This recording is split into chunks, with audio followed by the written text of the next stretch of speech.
Welcome back to the New Frontier Playbook. We're kicking off the next video. And this video really kicks off what I think of as the economic track. We're going to describe what that future market economy looks like in space. But to do so, we've got to talk about what we have today. And this is common sense, but we have what I think of as an astronaut economy.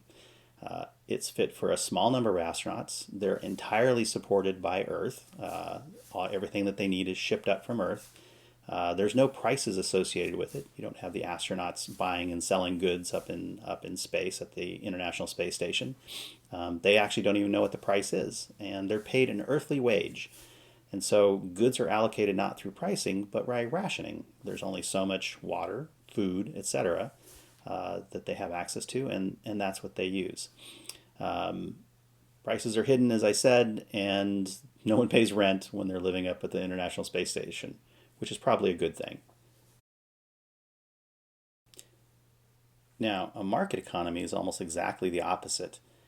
It requires a certain amount of scale. You can't create a market economy with just a half dozen astronauts in space.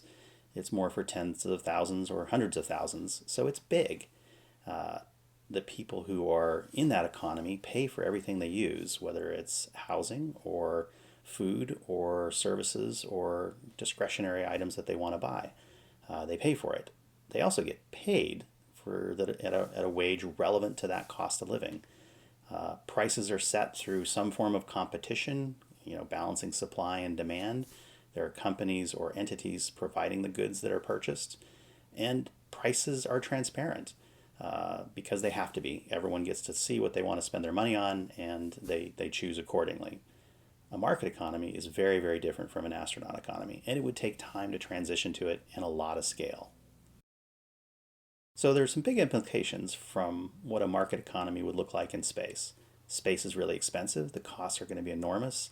Local supply chains will determine how much things cost, and wages and prices are going to be reflective of those much higher costs, almost exponentially higher than down on Earth. And it requires some scale.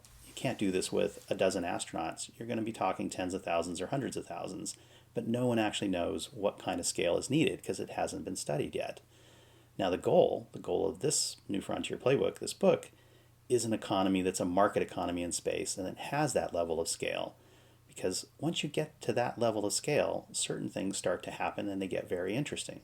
We'll get more into that in the next episode.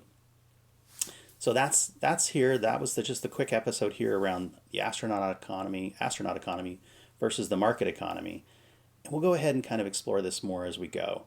The next topic up is going to be a price check. We're going to see what things cost in space and how to think about that. In the meantime, we'll go back just to hit our support requests, hitting it very quickly here. Please subscribe to the channel and tell all your friends. Go out and check out our material at newfrontierplaybook.com. Read ahead, sign up for the email list, buy the author a beer if you want. And if anyone at all knows Elon Musk and Jeff Bezos, we'd love to have them write the foreword to a future book called The New Frontier Playbook. All right, thanks very much. Our next episode is The Price Check.